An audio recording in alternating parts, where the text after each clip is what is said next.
Oh boy. Hi guys, it's Kathy. I hope you're doing well. My camera just quit on me right now. Monica, I have a question. How bad did Mambo number 5 mess you up? How often do people sing that to you? I just want to know because every once in a while I see your voice. The song just plays on repeat over and over in my head. Okay, this woman might have an alcohol problem. Maybe. 756, Kristen, Michelle, Nolan appears Attorney Warren Good. It's my understanding, Kristen, you're going to plead open today, plead guilty, throw yourself to the mercy of the court. Is that right? Yeah. That is correct. All right. Oh, that's all right. All right. All right, Kristen, you understand I could give you anywhere from 0 to a year in jail. You understand that? Do you have any prior conviction for operating a vehicle while intoxicated? Okay.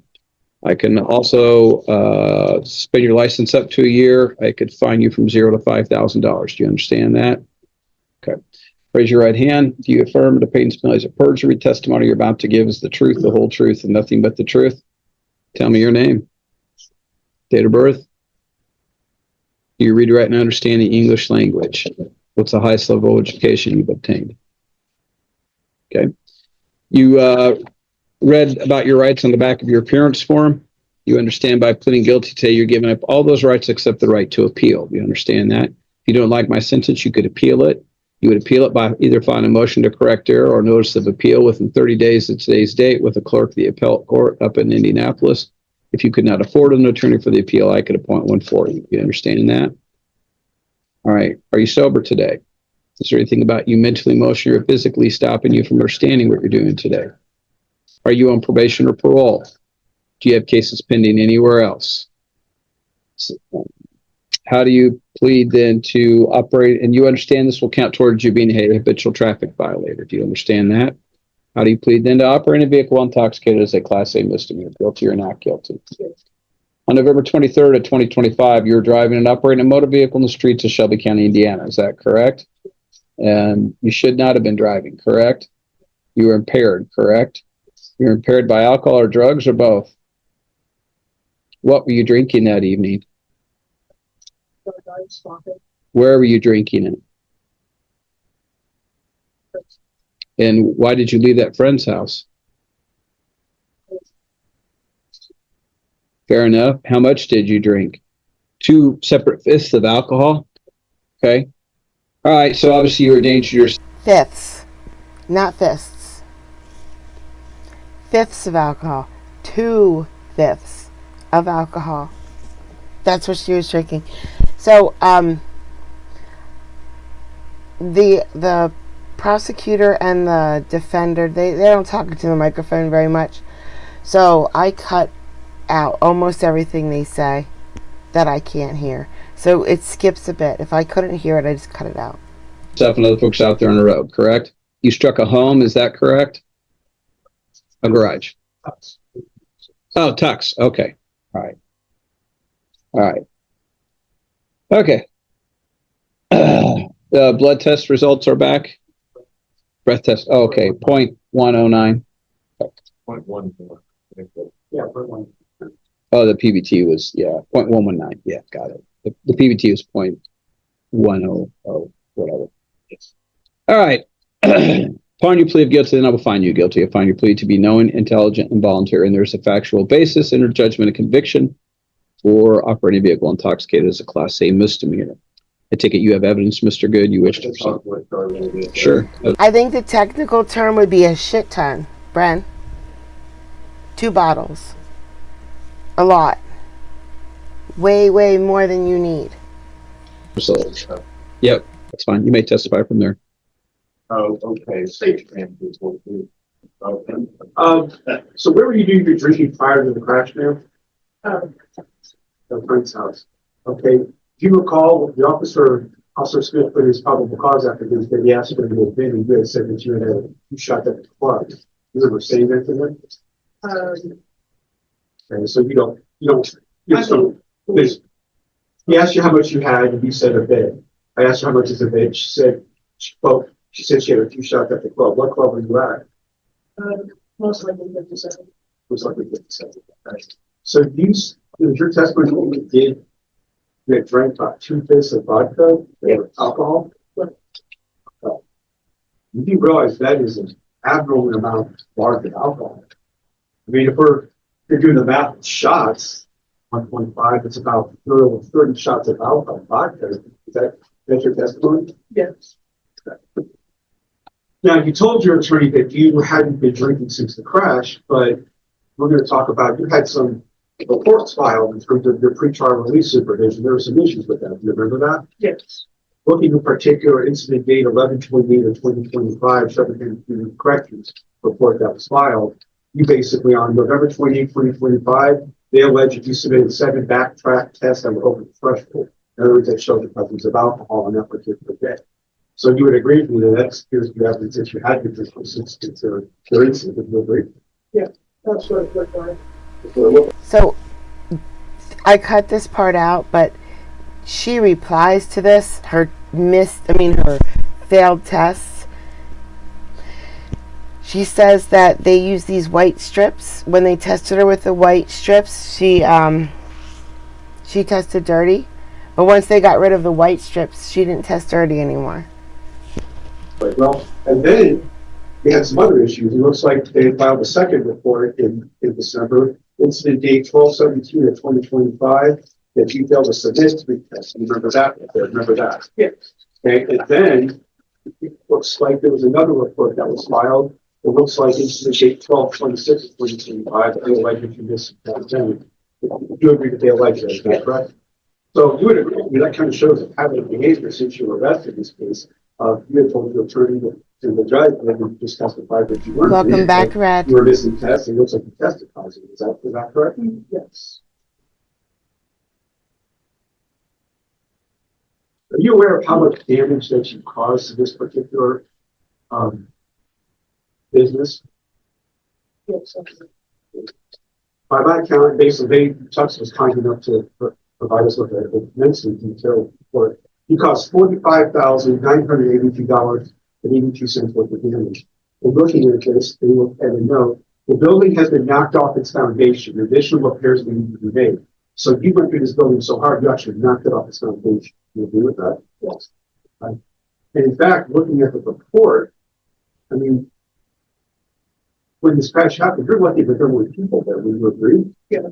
I mean, because the officer described, let's see, upon my arrival, the vehicle was located inside, not just sometimes, when you were actually inside the building of 807 South Miller, that appeared to be driven onto the garage bays on the north side of the building. So you went through a building, is that right? Yes. Would you agree with me that's extremely dangerous? The car was found inside the building, right? Except it wasn't like a glass front that she drove through to get to the inside of the building. It was a brick wall. Yes. Absolutely.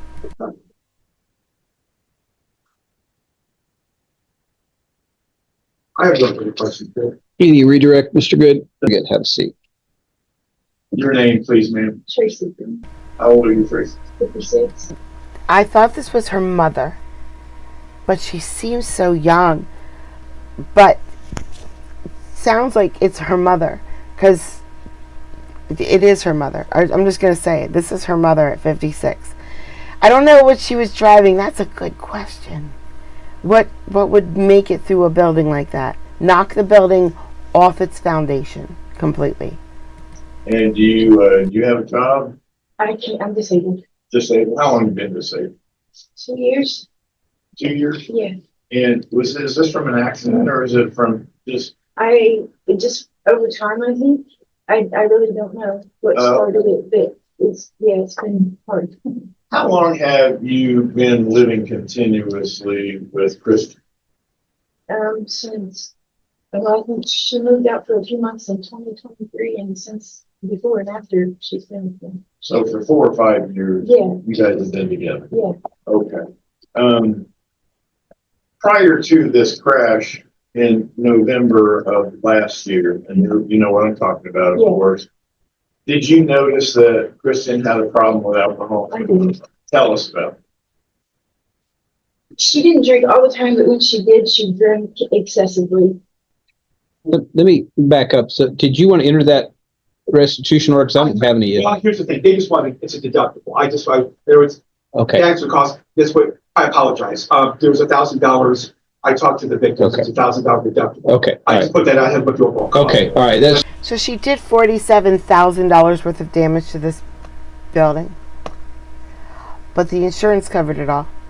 So she's only on the hook for $1,000, the deductible. sorry, I interrupted. That just struck me. Wait a second. You don't have any evidence. I apologize, I should have told. Okay. We spoke to the victim at length. All that cost is taken care of except for the $1,000 deductible. We'd be asking for the $1,000. Okay. Very good. All right.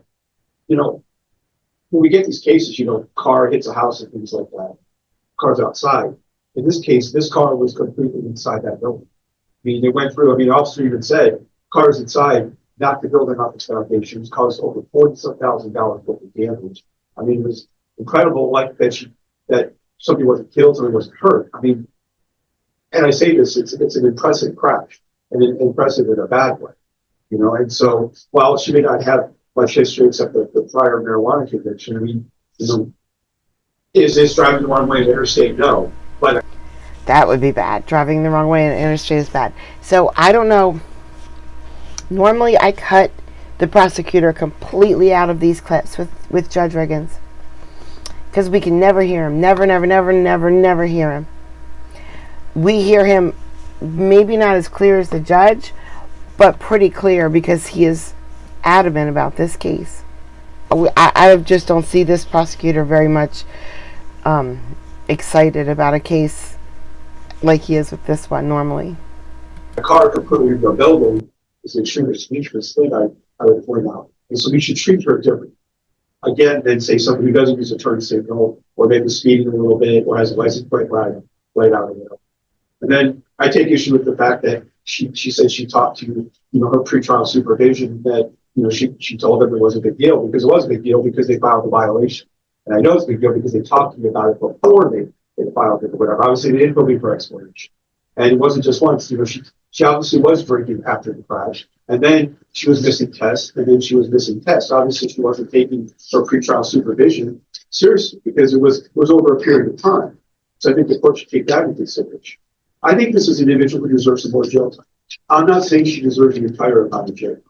But again, we have to treat certain cases differently. And you have to admit, this is probably, I've been here for your court for 15 years. We've had cars that hit houses or buildings and stuff. But this is the first case that I've had 15 years where the car was completely inside the building. I mean, like I said, that's impressive in a bad way. So I think that in this particular case, give her another week in jail, put her on probation. She doesn't need to drive. She absolutely doesn't need to drive at this point.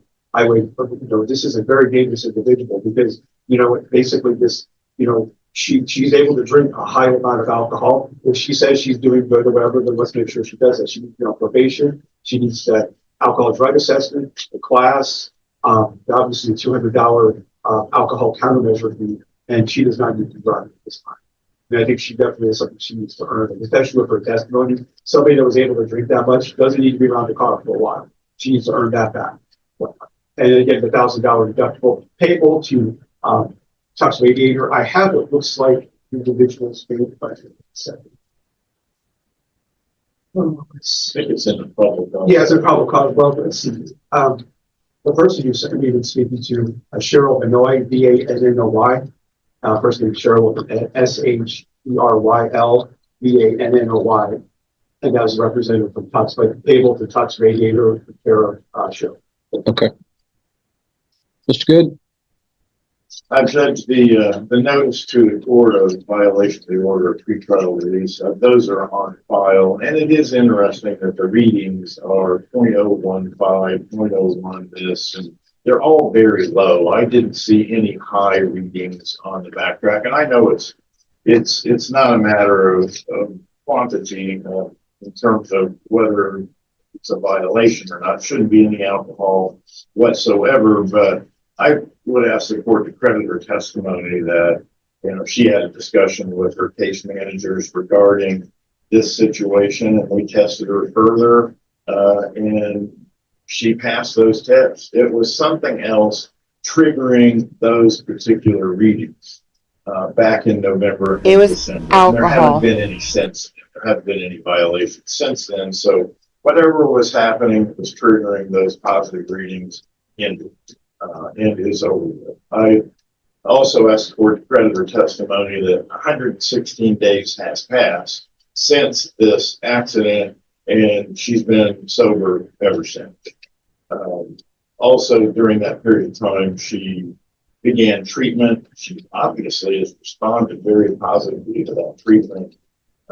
Her statements come straight from that education that she's had. She explained to the court honestly what happened in her life that triggered the alcohol reliance, and that was her. Honestly, that must mean a different thing to you than it does to me. Honestly. The death of her brother back in 2022. It came to a head back in November of 2025 when she had this crash. I'm sorry, and I believe it was apparent from her testimony that she's sorry that it had to be an event like this that brought all of this to light. But I think she has it under control, Judge, at this point. There's every indication to believe that she does. I think that her testimony also, Judge, indicates that she appreciates the wrongfulness of her conduct. She's willing to make restitution in the amount requested by the state, which is $1,000. Her criminal history is very limited. It's first OWI.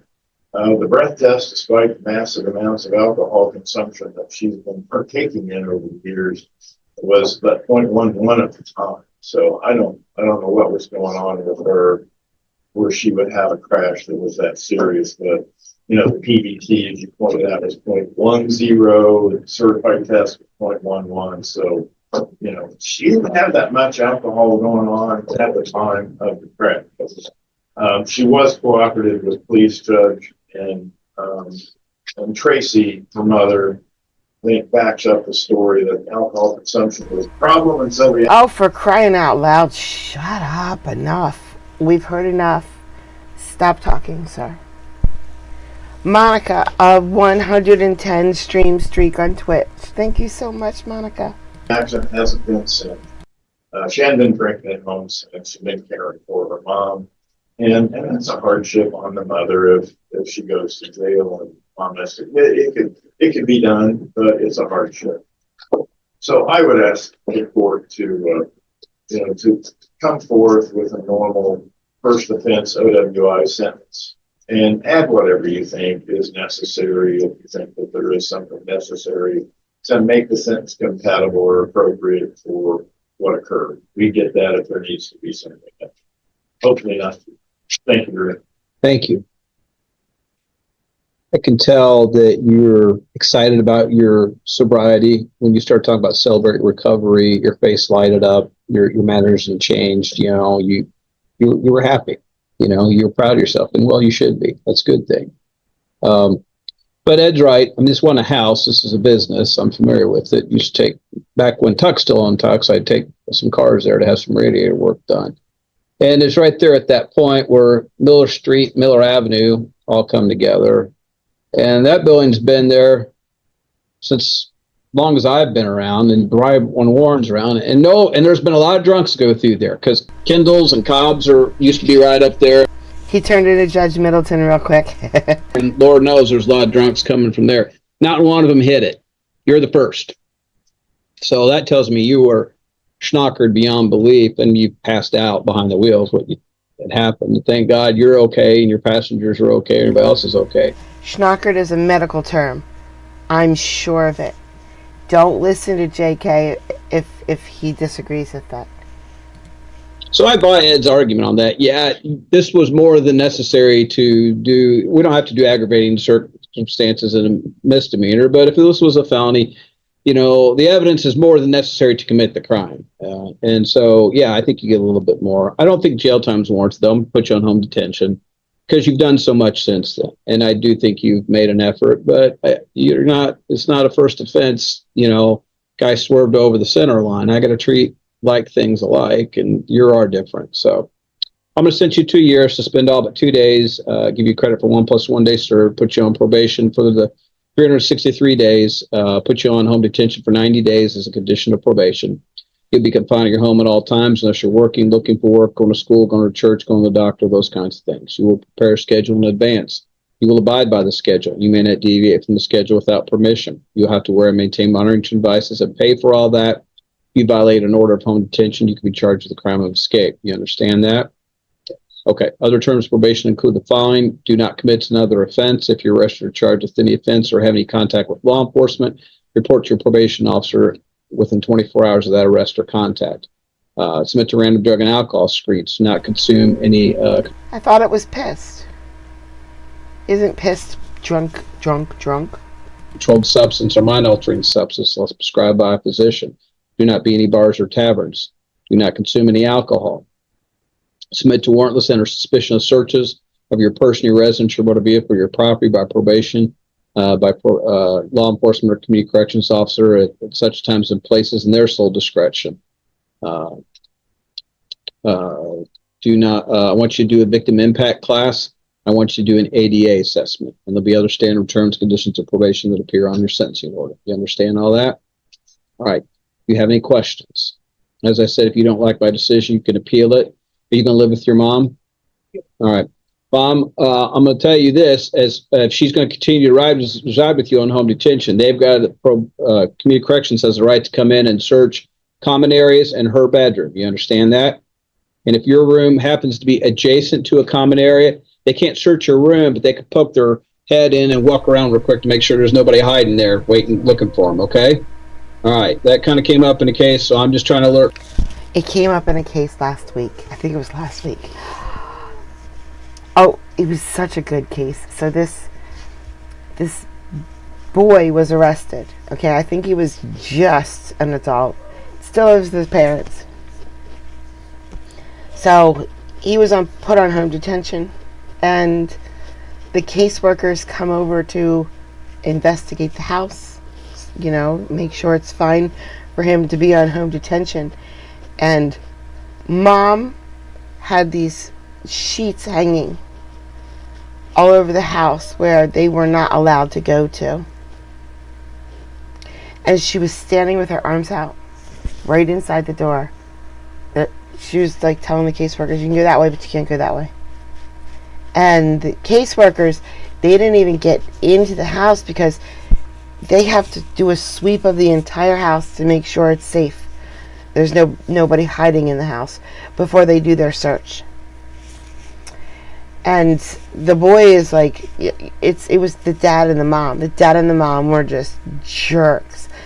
They were horrible people. They were so mean. And the boy's like, I can't control them. I don't know what to do. You know, I told them it was going to be a problem. I told them my dad was going to be mean, and he was mean. And so apparently the caseworkers are not allowed to search parts of the house that are not common areas and where the people are staying on home detention.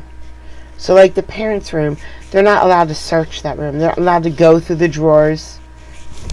But they are allowed to go into the room and make sure no one's hiding in there. And that's what they're allowed to do. But these parents would not let them. So this boy was taken off home detention. Yep. I have the clip, I think, of this, but the audio is just, it got me. I tried to get it for you guys, but the audio was just so bad I gave up. Parents and everybody that there's going to be strangers poking around your house as long as she's on house arrest. Okay. All right. Any questions? License suspended for 120 days. Going back to the day it was first suspended. So that's more than I normally do in a first offense DUI, but most people don't run through a building on that. I'm going to order $1,000 restitution as well. Okay. That's for they're making their deductible. Thank you. All right. Now, get your GED. That's an order as well. And get a job, maintain a job. If you're caring for your mom, then that's sufficient. I get that. But you're still going to have to come up with the money for the as far as full-time, but you got to come up with money to pay this. So you're going to have to get a part-time job or something. Okay. All right. Do you have any questions? Okay. That'll conclude your hearing.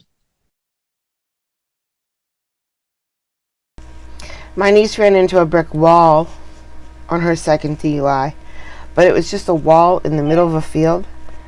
There was no building attached to it. It was just a wall.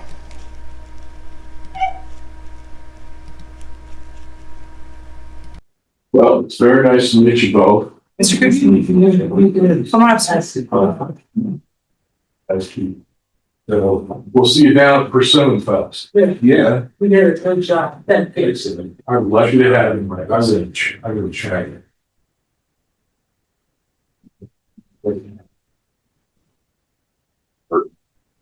Probably the other day going in my house, then we had that last ice storm, I broke 2 ribs. Oh, God. Hurts like Oh, hell. there. Did I see it? Yeah. This is 54-1 2506 F61981, State of Indiana versus Ryan Mitchell Goodman. Could you state your name for the record, sir? Ryan Mitchell Goodman. The record should reflect the defendant appears here in person and with counsel John Dwyer. The state appears by Chief Deputy Prosecutor Andrew Salter. Matter set today for hearing on the recommendation of plea agreement. Is that your understanding of why we're here today, sir? Right, yes, ma'am. Before the court can accept a guilty plea from you, the court must be satisfied that you understand the nature of the charges against you, the possible penalties, and your constitutional rights. That your plea of guilty is freely and voluntarily made. There's a factual basis for the plea that you are, in fact, guilty. It will therefore be necessary that we ask you some questions and take some evidence from you. If at any time you don't understand something that's being said, please interrupt the proceedings so we can clarify matters for you. Do you understand? Right, yes, ma'am. You can also speak to your attorney at any time. Do you understand? Yes. How old are you, sir? 38, I believe. How far did you go in school? I got a bachelor's degree. Do you read, write, and understand English? Yes. Yes, ma'am. Do you suffer from any mental illness? No. To your knowledge, do you have a history of any mental illness or emotional disability? Are you today under the influence of any alcohol, drugs, or other intoxicating substances? No, ma'am. As I understand the terms of the plea agreement, you would be pleading guilty to count 1, operating HTV as a level 6 felony. The agreement on sentencing is that any additional executed jail time in excess of time served shall not be imposed. A 1-year license suspension shall be imposed. Any specialized driving privileges, if requested in writing prior to sentencing, shall be left to the sole discretion of the court with the state to make no recommendation. Is that your understanding of the terms of your plea? Yes, ma'am. And Mr. Dwyer Yes, Your Honor. and state? Yes, Your Honor.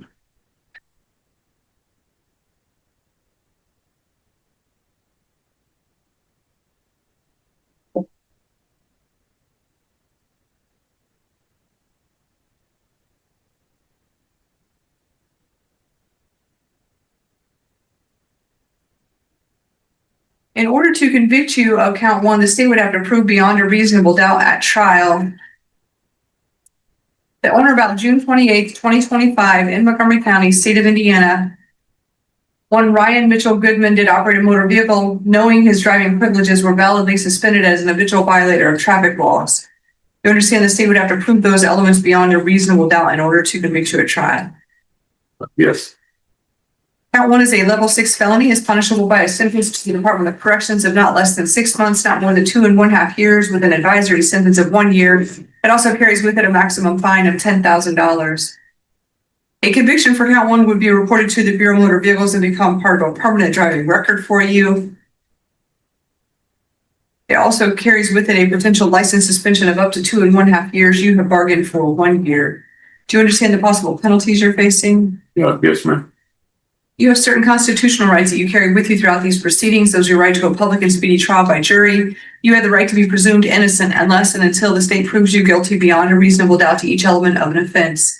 You have the right to confront and cross-examine the witnesses against you, to see them, hear them, and ask them questions.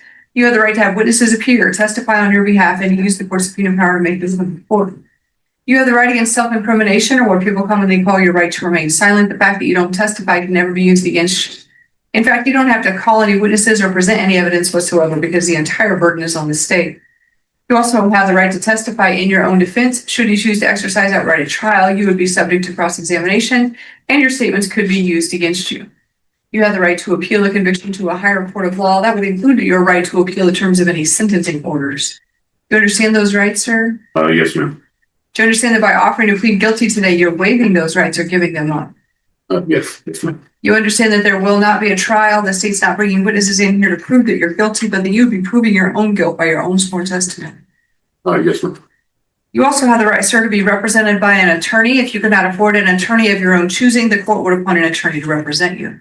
Do you understand that you have the right to counsel, sir? Yes. That's a right that you never waive. You don't give that up, even by pleading guilty. And even if you go forward today with your guilty plea, Mr. Dreyer would continue to represent you to the conclusion of these proceedings. You understand? Yes, ma'am. Do you understand that the plea agreement is an agreement between you, your attorney, and the state, and that the court is not a party to it? Yes, ma'am. If the court accepts the plea, then the court becomes bound by its terms, just as you are. Should the court reject the plea for any reason, your not guilty plea would be reinstated for you, and today's proceedings would not be a matter of record. Do you understand? Yes, ma'am. Do you understand that in order to determine an appropriate sentence, a court must consider what are called aggravating and mitigating factors? Aggravating factors are factors which weigh against you, which might make your sentence more harsh or punish you more severely. For example, if you have a prior criminal record, the court would consider that an aggravating factor.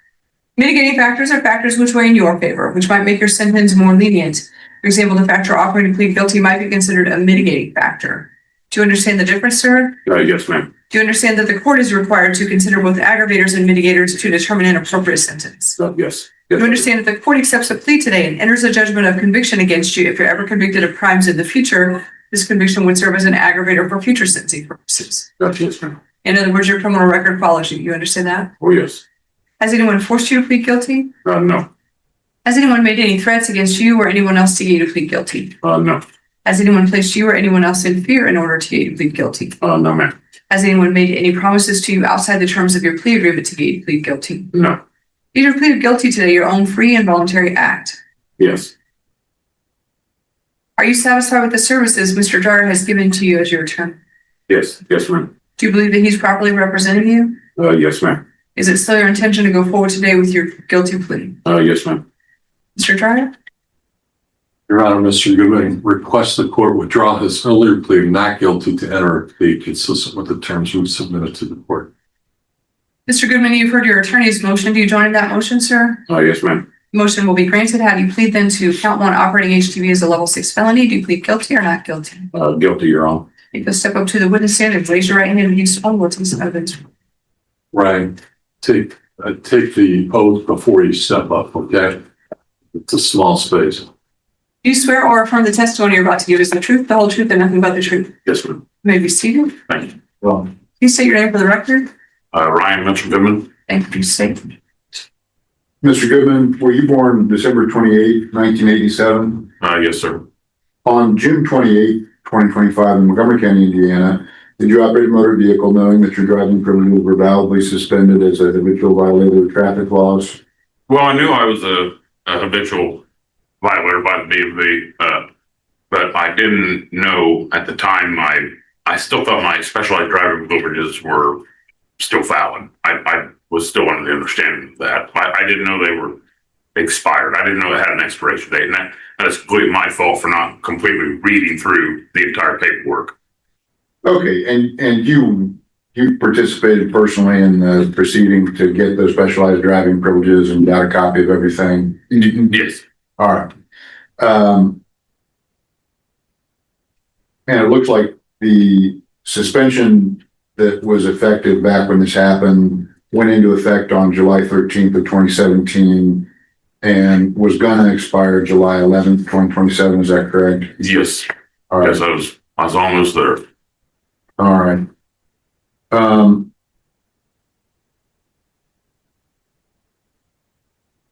Did you have any conversation with police about your specialized driving privileges being an issue? Well, I had my paperwork on my table at home, and that was an issue, and I just thought they could look it up on the computer or whatnot, and they normally do it in Clark County. I didn't know Montgomery County done it differently, and I told him that I had them. He said, "Well, that's something you have to work out later," and blah blah blah. So I mean, I'm pretty sure I informed him of that. Yes. Okay. I don't have any other questions, John. no questions. Mr. Goodman, have you been drinking alcohol? Have you tested? Are you going to have alcohol in your system? No. Well, let's take a brief recess and have you tested.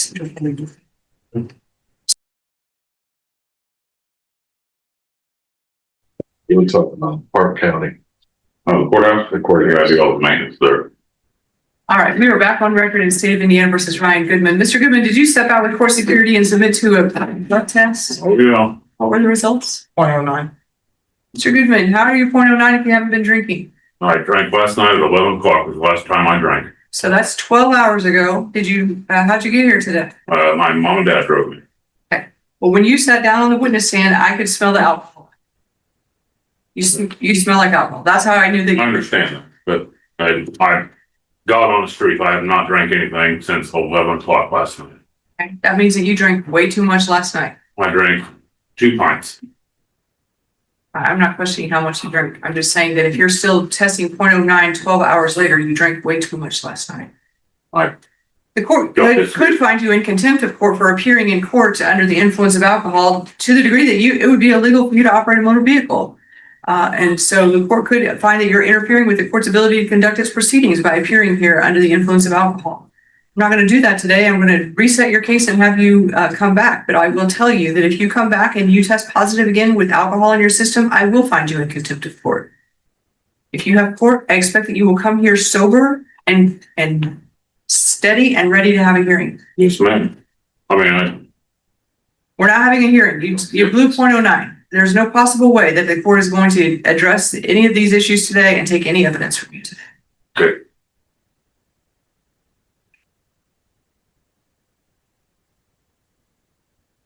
Do you have your calendar?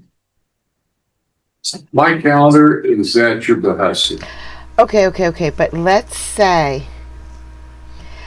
pretend for a second that his crime was like assault or theft. I don't remember what his crime was. It's fine. If his crime is assault or theft, no history of alcohol or anything,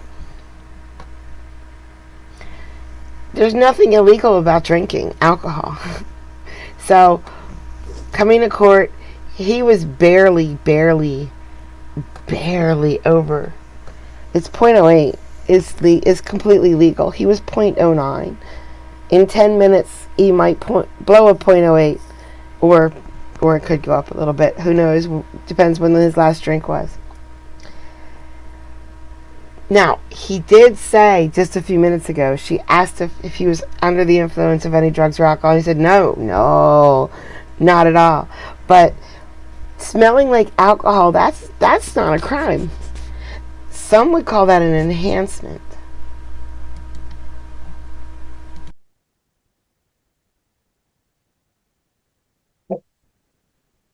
Also, Mr. Goodman, while you were out, we had a brief discussion off the record that you have filed for specialized driving privileges in this case, which would be required if you're suspended, which their plea agreement would contemplate. But because you're not a resident of Montgomery County, you would also be required to file a separate petition in Park County. Us giving you specialized driving privileges here doesn't really do anything to address your ability to drive in total. You'd have to have an order from both courts. So that was like just so I understand. So my specialized driver privileges, like the petition and everything that I'd signed with him, would only be valid in Montgomery County. No, but it only pertains to the suspension out of this court. It's something that we're gonna have to discuss when you come back, because the court wants to be sure that you understand what I'm saying, but you need to look into filing there's a petition in Park County. So April 21st to Tuesday. Let's see how many steps. Is that the soonest you'd have them around? Probably, yeah. I have a conference, it's the spring conference is coming up in the middle of April. I'm going to be out on vacation for a week before then. What time do you want it to? Same time? 11 o'clock. We'll just butt it right up against the status conferences that morning. We don't have 60, so we should be finished by now. Oh, is that a Tuesday? It is. April 21st at 11. That's when we'll see you back, Mr. Goodman. And I assure you, you do not want to be smell like alcohol or test positive for it. Okay, thank you, ma'am. Thank you. Oh, he's gonna be drunk. He's gonna be drunk. No, I have a cyst on my ovary that ruptured and it hurts, so I'm struggling. Turn the camera off because I'm struggling. I'm over here swearing a lot. I'm saying a ton of bad words this morning. I'm going to show you a clip that I did put on my other channel yesterday, so I'm sorry if you've seen it both places. I just really liked it. So I'm going to show it to you. He did speak with the juror. He is going to send a deputy to pick him up because the juror's like, send a deputy. Judge is like, I'll do The juror said, send a deputy? that. Yeah. Here's what I think I want to do, because I do want to send a message to these jurors. I'm going to send the sheriff's office out to pick this juror up. Okay. Juror Hector Jaime is not feeling well. He overslept and he is not coming in today. Is he an alternate or is he a juror? He's the guy. The deputy believes he's a juror. We'll check on that. I'm pointing it out. Okay, I know we have, of course he is, both are alternates for women. No. No? One man, one woman. Okay, well, what do I know? And So counsel, I'm told there may have been a couple of communications with him this morning. The first one was he overslept. And the deputy told him that was unacceptable and he needed to get himself to the courthouse. Once that happened, he apparently started saying he was not feeling well and he was not coming in.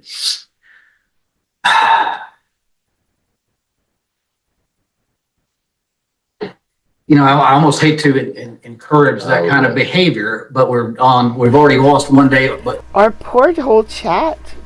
Guys, we're all going downhill real quick. You know what we need? What we need is a doctor who can prescribe in our chat.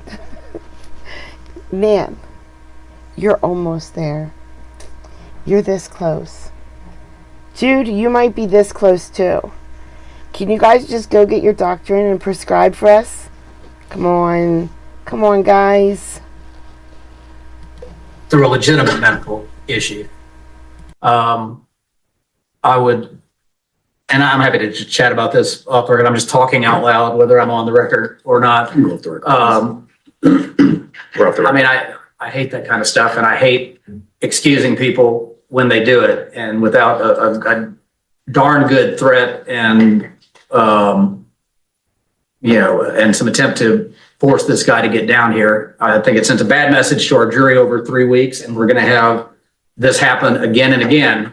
One person deciding, I don't feel good this day, or I don't want to come down here, and it's just going to be a mess. So I would be reluctant to simply, even given the totality of what we've gone through, just release him. I would rather somebody try to drop the hammer, not on the record. Yeah. Drop the hammer on this guy and see what we can accomplish. We do not have any conflicts with the Sass Hall witnesses that are here today. They can all be here tomorrow. Okay, so just so Mr. Alford knows, it's not going to impact. Here's what I think I want to do, because I do want to send a message to these jurors. I'm going to send the sheriff's office out to pick this juror up. Okay. I think And no problem. That's going to eat up some time today, but I'm quite all right. let's send a message. I really am afraid if one gets by with it in a 3-week trial, it's only a matter of time before somebody else is sick. He is home right now. Okay, let's go in my chambers. I'm sure there's some paperwork I'm going to need to fill out. I'll be back in my staff. Yeah. Just hang around. We'll let you know as soon as I have more information.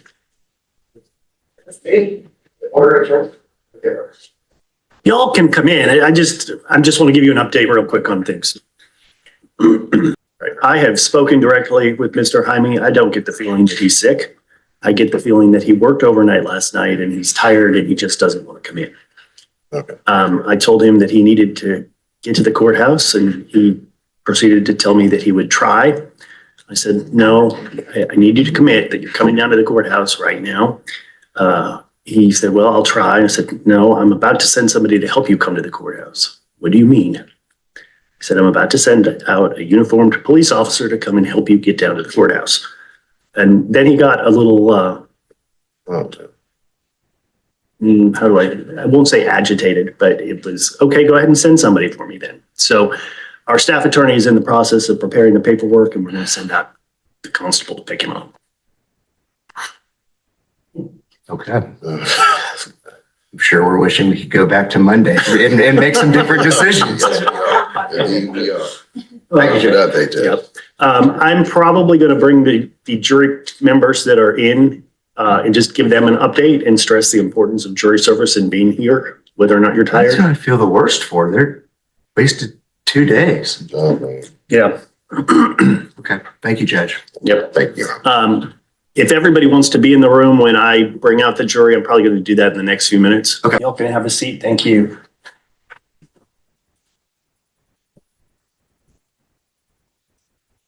There is nothing more that I hate than the perception that we are wasting your time here. So I wanted to give you an update because these attorneys are working very hard, as is the court, to make the most efficient use of your time.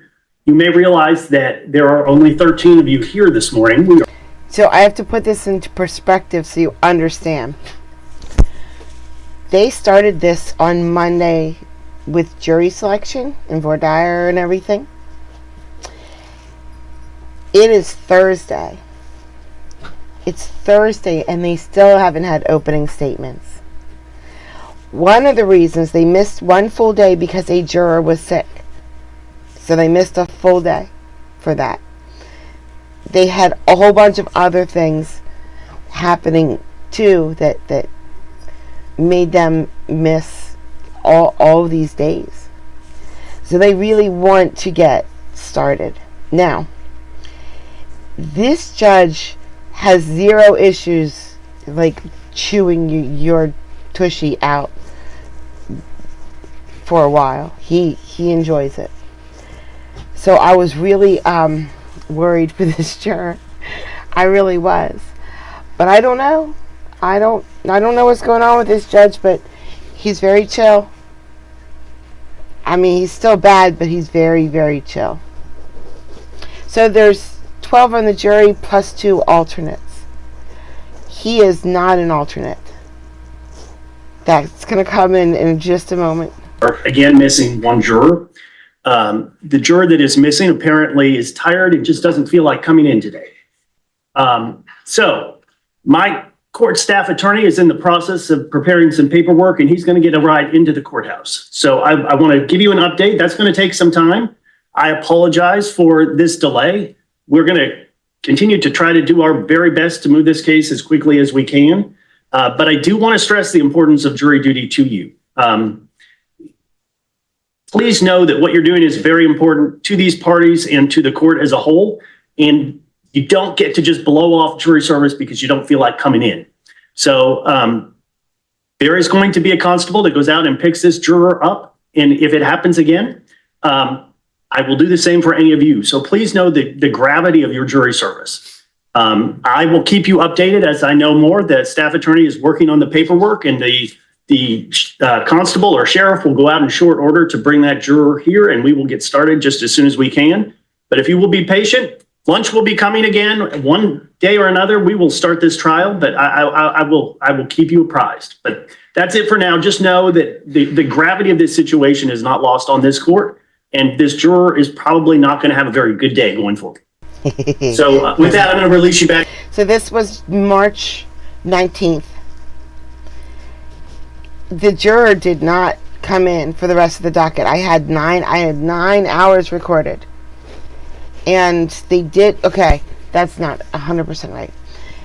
They started opening statements and testimony during this day. So the juror may have come in like to the jury and the judge didn't make a big deal of it, didn't say anything, didn't do anything. They don't acknowledge what happens until the 20th, until the next day. But don't worry, I got that too. To the jury room. I know you still don't know anything about this case, but please don't talk about the case amongst yourselves or with anybody else. All rise for the jurors. Mr. Yankowski, you have a motion with regard to the juror? Yes, Your Honor. It's our understanding that juror veneer panel member 21, Mr. Jaime, is that? Mr. Jaime has either voluntarily or involuntarily appeared this morning. After reflection on the wise advice of the court's staff attorney yesterday, my client has come to the conclusion that Mr. Jaime's conduct yesterday demonstrates two things. One, that he likely could be a disruptive force on the jury in this case, to the benefit of no parties or the benefit of justice in the court. And number two, that certainly, unless he has had a road to Damascus moment, which I can't know, is certainly willing to thumb his nose, for lack of a better word, at the instructions of the court to show up. And with 2 weeks left of trial, there is no guarantee that he won't suddenly change his mind and decide not to show up yet again, costing us more time of the courts, more time of the jury, more inconvenience for everyone unnecessarily. We thank the court for going to the time and effort to ensure Mr. Jaime is here today. We do feel that's important, given the civic duty nature of jury selection, of jury service. But at this time, because of the reasons that we have outlined, defendant requests that Mr. Jaime be instructed by the court that he is to continue to attend trial every day until its conclusion, but that he be removed as a voting member of the jury and replaced with alternate number one, to maximize the chances of juror cooperation with the court and a smooth trial going forward. Mr. Elford, any comment on that? I would disagree at this point. I think that what we found at this point is that the juror has, we've heard at least, is that he's been brought to the court, that he's here. And I think that the example that could be made to the jury is the extent to which this honorable court will go to make sure that they... Road to Damascus is what it is. It's in the Bible. It's when Saul was riding to Damascus and hated Christians, and then he became blind, and then he was cured, and then he was St. Paul. Road to Damascus. Here's the court's instructions. I think that point has been made. He's here.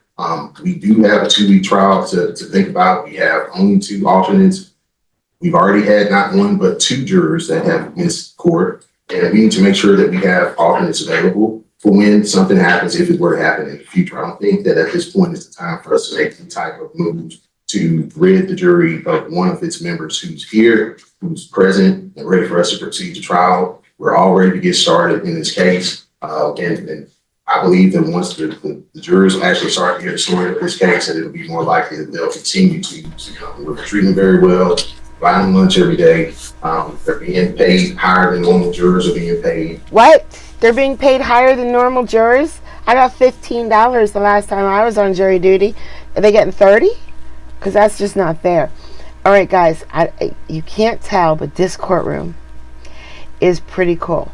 Okay, it looks like if the judge leaves the bench, there's a handrail right behind him. You see that? Where you can just walk down. No. The flags. See where the flags are? The judge walks behind the flags when he leaves the bench. Like back to the white wall and behind the brown wall. It's pretty cool. It's a pretty cool courtroom. I think we're doing everything in our power to make sure that this jury is happy. And we have a juror that made a mistake yesterday. The court has made it clear to him that you are going to take every action to make sure that that mistake does not happen again. And that I think is a great example for him to be in that room with the jury, for them to see that. And that'll have hopefully a deterrent effect on the remaining jurors. So we would disagree with Mr. Yankowski, and we'd ask that he be allowed to sit on the jury. All right, I'm going to defer a ruling on that for just a moment. Mr. Jaime has expressed interest in talking to me directly. I'm going to do it in front of you. Deputy, if you'd bring him in the courtroom, please. Wants us to be excused while he talks to you? Or... No, I'd like you to hear this. You're not going to question him, but I'm sorry. You can be in the courtroom. I wasn't clear what you were... Mr. Jaime, come on up to the bench if you would.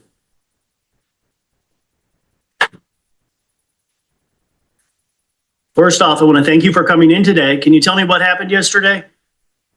I went to my job and it was from 3 and I got out at 1 and I thought I was confident to come in the next day, jury duty. But I guess I was wrong, even though I set up an alarm and I couldn't wake up. All right. I understand you had at least a call from the constable this morning. Is that right? Yes, sir. And I notified them that I was on my way. And the constable visited your house, visited a family member or two? I hear they talked to you also. What did they tell you? No, nothing much. Did they tell you you probably should take the court seriously?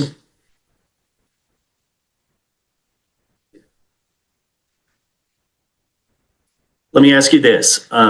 You were selected to be on this jury. Do you think you can be a fair juror on this case? Are you ready to listen to the evidence? And can you commit to being here every single day? It won't happen again. This is the first time that I've had to get the constable's office involved to go and wrangle up a juror. This is a very, very rare occurrence and it's very serious. It cannot happen again. And I think if my actions yesterday and this morning are any indication, if it does happen again, this court will take extreme action to make sure you are in this courtroom. So I need your commitment that you're going to be here and this will not happen again. Is that a yes? Do you understand the repercussions if you don't come back to court?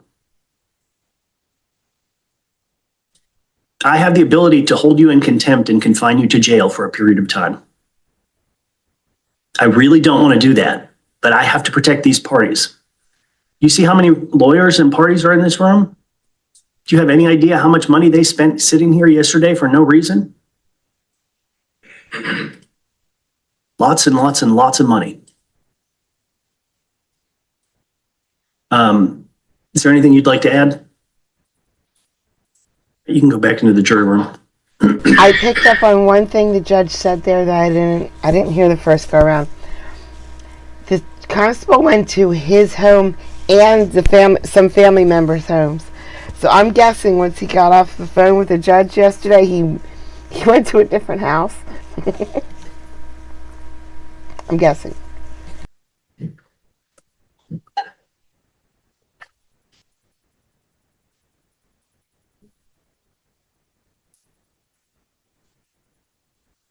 Mr. Yankowski, your motion is denied. I would have granted it yesterday in a heartbeat, but now it just feels like it was an effort to delay this case. So we're going to move forward with the 14 we have for now. The court will be in recess for about 10 minutes and then we'll get started with openings. He still found a reason to yell at the lawyer. He loves yelling at lawyers. He yelled at the lawyer because the lawyer made a motion to have that juror an alternate and an alternate one of the regular jurors. Which seems perfectly reasonable to me, but now it's just an effort to waste court time. I love that judge so much. Okay.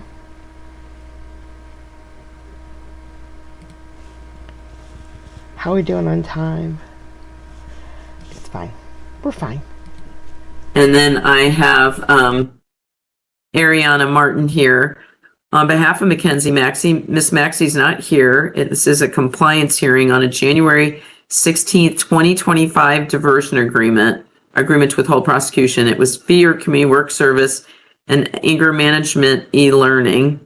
I know she was really going through some struggles. Have you talked to her lately, Ariana? Yes, Your Honor. So she tried to email me this morning, but there were issues with her emailing. Like they kept coming through, but the messages weren't attached. So I'm not sure what was going on with that. So I unfortunately don't have an update outside of her already sending the verification that she did the e-learning, but I'm sure that I'm understanding that there is an agreement that as long as she was making some type of an effort to pay the $50 fee each month per the agreement between Connor and her, that he would be okay with extending it. So she did make a last payment on 3/10 of 2026 of $50. That's showing on my records. But outside of that, that's the only update that I have, Judge. Okay, let me look. I guess, so we had verified already that the class was done. Yes. That's no longer an issue. Let's see.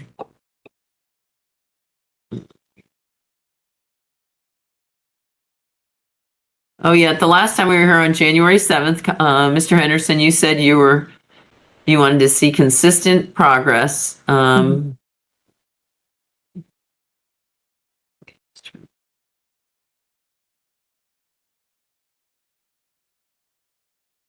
And State, do you feel like you have verification of the class being done? I'm checking my email right now, Judge. Usually I would take notes on something like that if I had received the certificate, but I don't see that I have.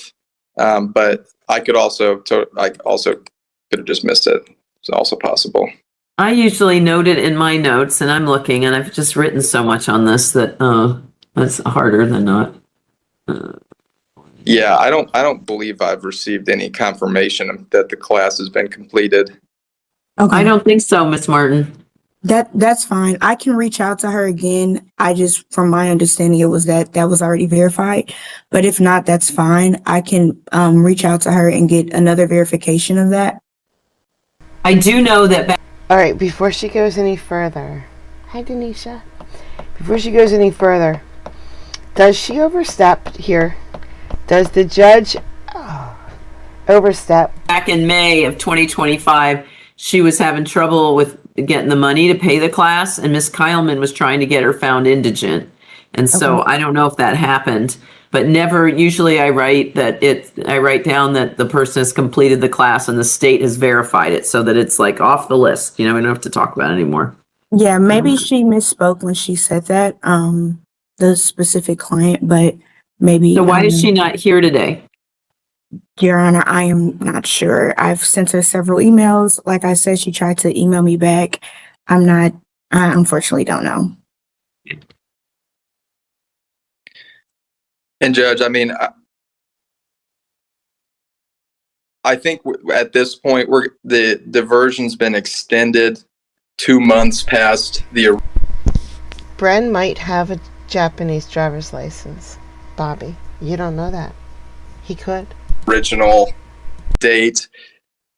This is not the first time Miss Maxey has failed to appear for compliance hearings. It's not the first time she's failed to appear in this case in a general sense. I appreciate the progress that's been made, but Miss Maxey had a year to complete these terms, and then I extended it an additional 30 days, and we're not seeing very much progress. So, Judge, I think we're going to back out of the diversion now and just resume prosecution on this and go about it that way. Okay, that's fine. It's your agreement. I'm out.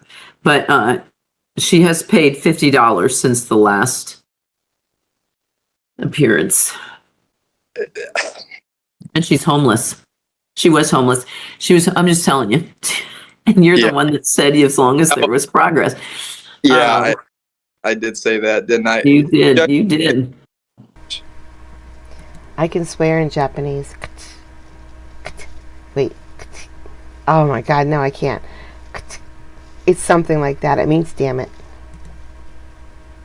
Can we set this for a pre-trial conference? Okay. Yeah.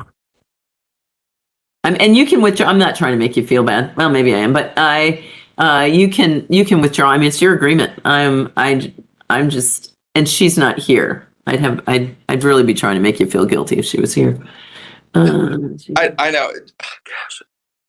Ms. Martin, you said that you've been in communication with Miss Maxey. Yes, I have. So, like I said, she has good contact via email, but like I said, she tried to email me this morning. There were issues with that. From my understanding, she is still homeless. So that is still relevant. But like I said, I unfortunately don't have any more of an update besides that. Here's what I would say. This is what I would suggest. I mean, let's set it for a pretrial because she needs to turn up. I mean, if you want to be withdrawing that or you want to wait until that day, see how things look on that day, it doesn't really matter. right? Whether it's, you know. Yes, Judge, I'm with you. I think that's the way to go about it. The last thing I want to do is put this on a calendar because somebody can't pay. That's not what I want to happen. However, I appreciate the progress. What I'll do and what I'll agree to is if you set it for a pretrial conference, if she shows up, we can continue the diversion. If she doesn't show up, the diversion's done. The agreement's over. Yeah, you'd withdraw and I'd issue a warrant. So, you know. Okay. Okay. Thank you, Your Honor. All right, let me find a date. So she guilted the prosecutor into changing his mind. Judge, you're not allowed to do that. But it was very kind. All right. We're gonna end with a long string of Judge Fleischer, where I cut out the hopefully all the chair watches and the pauses. I'm gonna step away for a second, but don't worry, Victoria is here somewhere. Yes. We have the signed contract and the signed non-driving affidavit. He also sent me $300 with the that I'll have to just deposit tomorrow today and we'll make the payment tomorrow. Okay. So the last thing is the device is scheduled for Wednesday at 9 a.m. I was wondering if we can just get, or really small research just to get the device and then we're in. Sure, Thursday. Awesome. Thank you, Judge. Okay. May I approach, Judge? Yes, sir. Something quick. Mr. Carrizales, he just advised me that there was an accident in the case. His car was pretty badly damaged and he will not have access to a vehicle for at least 6 months. So he's going to be signing a no driving affidavit and we'll give him a portable device, but let him know that he's not allowed to drive at all in violation. He does. So tell him that I'm going to go bananas if I find that he drives without. Not much work to go. I don't want to either, but you know, forewarned is fair warned, as they say. So, thank you, Judge. Sure, have him come up. We'll have him sign this affidavit.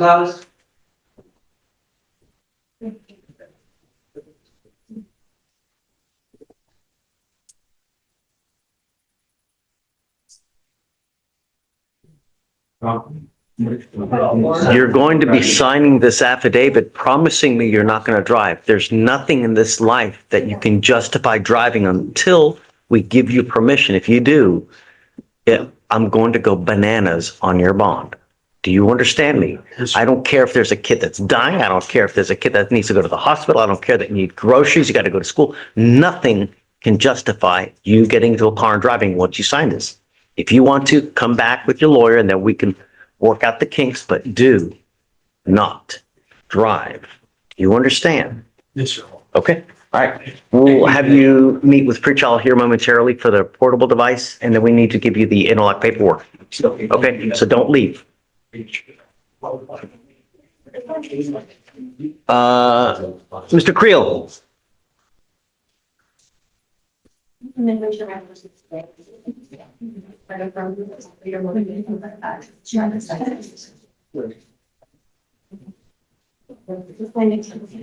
Sorry, Judge.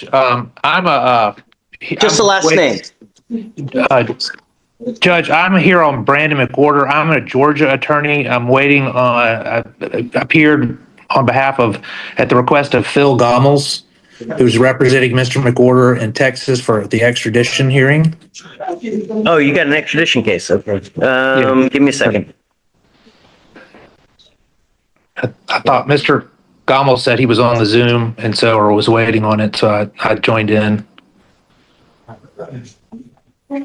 case you needed to ask me some questions. Yes. So we have a set of prosecutors that are assigned to fugitive cases. Let me reach out to them so we can get them here and then we can discuss what's going on.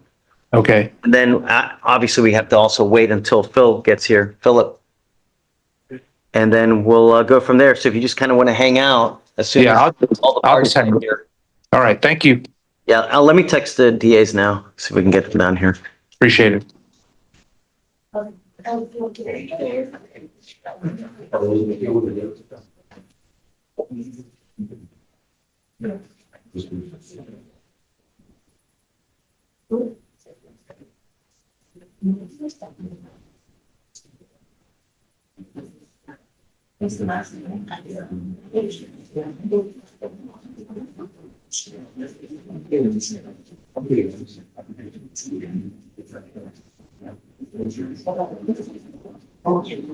Yeah.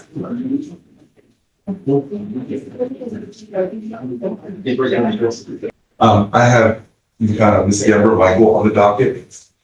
Violations. We might talk about some sensitive things. Mute your live thing. No.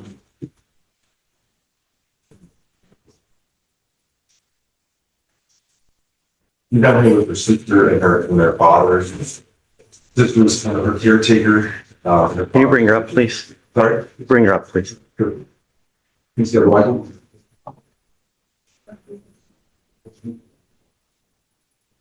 I'll talk with the state about this. One thing that we did notice is that the address in the protective order or the bond conditions is a little bit off. So we've been struggling, both of us, to kind of confirm the location where this happened. And this, we think we have the right location, but the location of the incident is a food truck apparently. It's in a parking lot. And from what we understand, pre-trial told my client to stay away from a particular car wash. And so there's been some confusion about. I told her to stay away from the complaining witness where they live or where they work. We're good with that. But I have here that it's not happening. No, you have there that she supposedly has gone within 1,000 feet of an address that's a little bit off of the business where the complainant is. You have no reports that my client has had any contact with the complainants or has gone to their place of residence, work, school, education, or training. The location in the bond paperwork is, I believe, 5717, and the location of the food truck is 5715. So they're right next to each other. The location is described, or the food truck is described as a blue and white food truck next to a self-serve car wash. And then we look at the location, that is what we see. I think there might have been some misunderstanding about which food truck it was that. When I say 1,000 feet, it's sufficient so that she doesn't go anywhere near it. 1,000 feet is a long distance. Right. And here, she's. How far?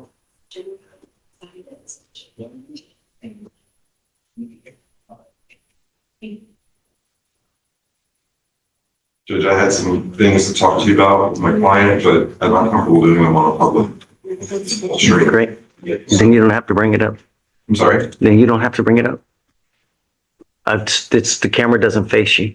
Nothing's being. Right, it's the audio. Okay. There's things I'd like to tell you about my client, but I don't feel like I can do, I don't know where it's going.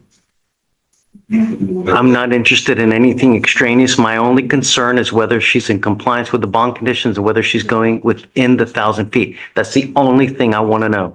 I don't need to know anything extraneous about this and anything extraneous about that. Doesn't matter. My sole concern is whether she's going within the 1,000 feet of the exclusion zone. Well, you also need to be concerned with whether she understands and if that's the right location. We gave her a lawyer so the lawyer can explain to her exactly the minutia of every single condition. There should be no questions whatsoever. I have, and what she's telling me is that the woman in the courtroom told her to stay away from the car wash. So I'm like, well, we talked about the food truck. She's like, well, the woman in the 1,000 feet is a long distance so that she doesn't go anywhere near.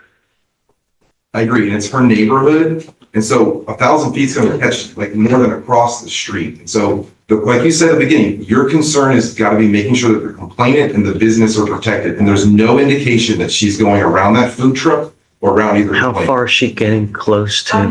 The case manager saying that she traveled through. I just messaged the case manager the way they reacted. Okay, I'd like to know how close to, and then we'll go from there. I guess just let me know when you're ready. Let me help them out. Okay. So we can thin them out. Just, ma'am, take a seat for me in the jury box, please. Over there. You're back, Judge. Hey, Okay, I'm here to run that today. I wouldn't have gotten myself about it was better than okay, what's it? hey, Ally. Hi. This should be really quick, Judge. I'm Shanika Shaw. Okay. She is in custody. I believe I filed a bail order form. Everything should be ready to go. Did you need anything? No, or- Judge, I was just making sure you didn't need me, so I can roll her to Wednesday. Her felony's set tomorrow, and my understanding. I don't know why I don't see it. Weird. Huh? The bail order? No, not the bail order, but is it a first setting? It said bail order. Oh, because it was closed out, then in the system, because I had to process the research. Oh, right. Okay, let me see. But she is appearing she's appearing in felony court tomorrow. My understanding is that they have some kind of deal worked out on the felony. And then after speaking with the state, it sounds like they're probably letting this go if she takes a deal on the felony. No guarantees, but Got it. Okay. I mean, whatever you like. I mean, if you want a day, 2 days, 5 days. thank you, Judge. Yeah, of course. Hey, Morning, Judge. good morning. Judge, I was appointed from Jose Fernandez case this morning. Okay.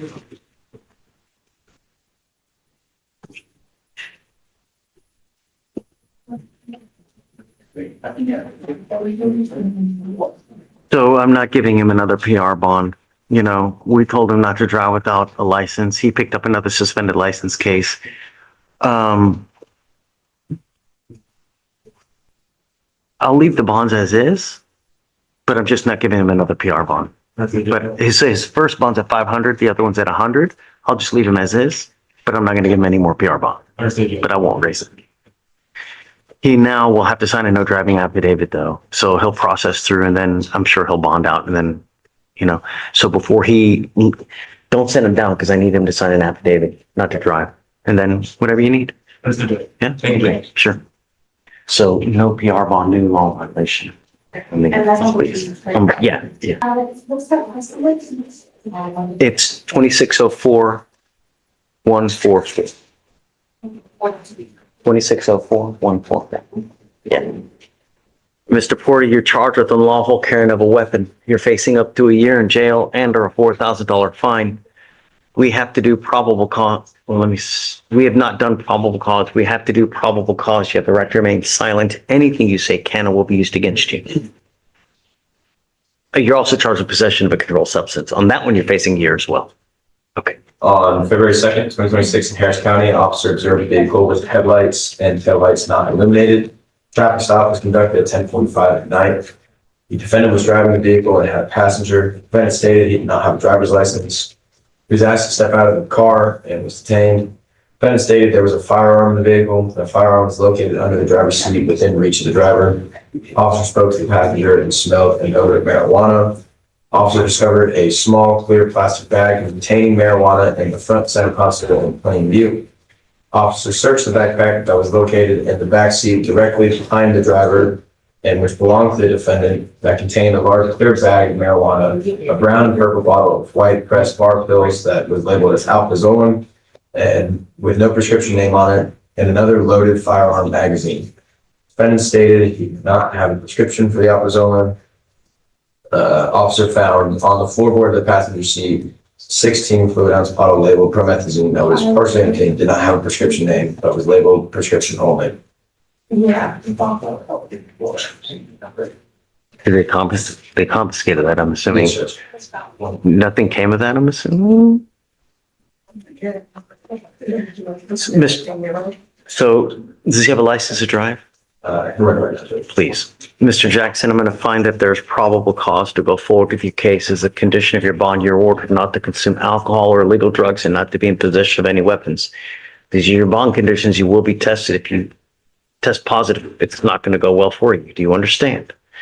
Your lawyer has done a bang up job of trying to keep you on bond, and I hope that you appreciate. She's been here at least 3 to 4 times on your behalf when a warrant has been issued to try to get your bond reinstated. We have reinstated your bond, but this is not a revolving door. Do you understand? The license is not eligible. You are not allowed to drive. Do not drive. Do you understand? Yes.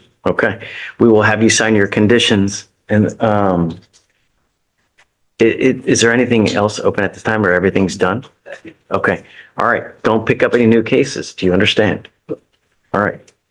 We'll have you sign a reset. I'm going to have you swear to us that you're not going to drive. You'll get with pretrial to sign your conditions, and after that, you'll be free to go. Come on. Oh, you're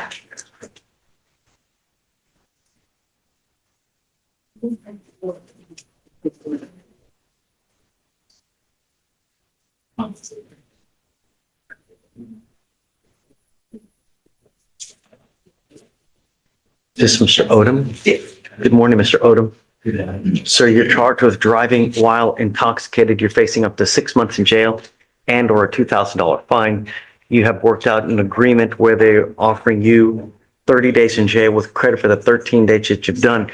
You need to understand that this charge will go on your record. It will be there forever. You can never take it off. From now on, you're facing a minimum of 90 days in jail for any new cases that you pick up. You understand? Also, anytime you get pulled over, they're going to look at your record. They're going to see this. You smell like alcohol or dope. It's going to happen. Well, I can't say every time because I don't know for certain, but probably not going to go very well. You know what I mean? Taking it. It's so much cheaper. You're giving up the right to a trial, right to compel witnesses to testify on your behalf, confront and cross-examine your accusers. If you're not a citizen, there are possible immigration consequences. You can be deported, excluded from the country, denied naturalization. You give up the right to appeal. So once you accept this agreement, you can never change this or undo this. Is this what you want to do?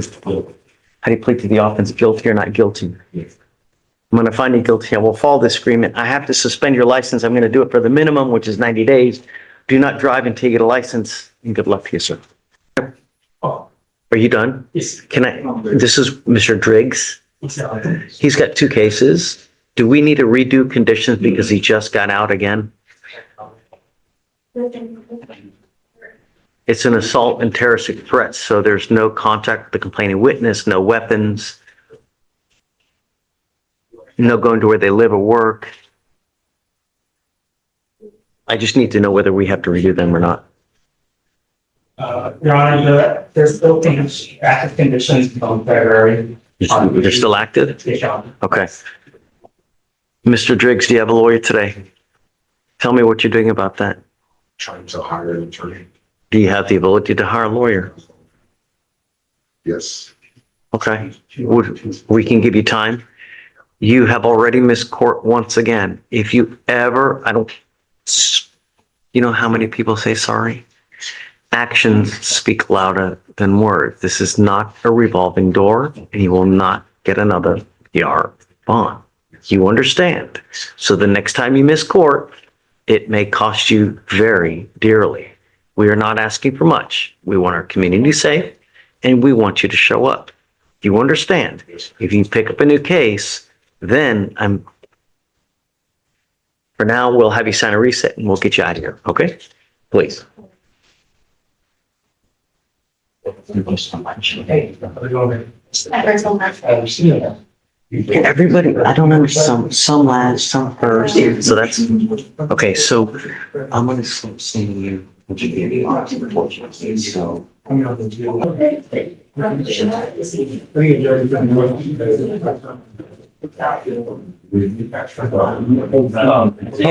That meeting is Cranberry Cranberry. Do you need me to bring him out? I'm sorry. Do you need me to bring him out? Well, I don't know if you did or not. Do you bring? What's the last name? Cranberry. She's over at Port 8, so I was giving them a whole notice if you should take her. Got 4 new cases. Oh, Lord. Yeah, we need to talk to her, please. Yeah, that's a lot. There's a lot going on. Yeah. But before we get her, I do have someone who's in Sheriff Ogden, the new case, Mr. Christopher Wilson. It's like a driving while license was valid. I don't know if y'all address bond conditions or not yet. Just don't drive. Okay. That's it. Obviously. I mean, if you want to drive, just go get a license, insurance, and we'll take it off. Other than that, he's yours. Really, there's nothing to it. Have fun. So for Mr. Cranberry gets out here, you'll see that there's 4 cases. 2 are older, but they were 2Bs. So these aren't things she picked up on bond. I know you remember people pretty well, but Okay. With those 2 dates, it looked like she was on bond, but she wasn't. She had, there's a felony upstairs for impeding, same complainant as the VPO and the criminal mischief. And then that warrant got put out.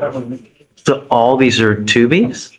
Well, the two oldest ones were 2Bs, and then when she got arrested on the 2 failure to stop and give information cases, they pulled those warrants. And so, yeah, 2 new cases and 2 that were 2Bs. Got it.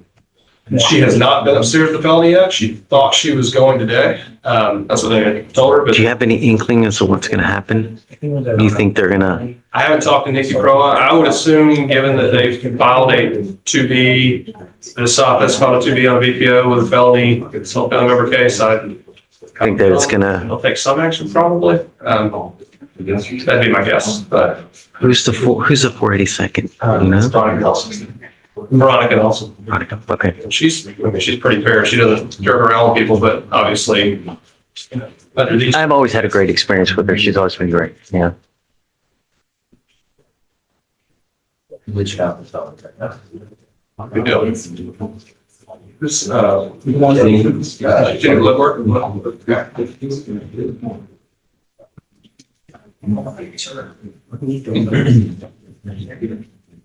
There won't be much mercy in that return email. The nicest way about it all. Coming up, ma'am.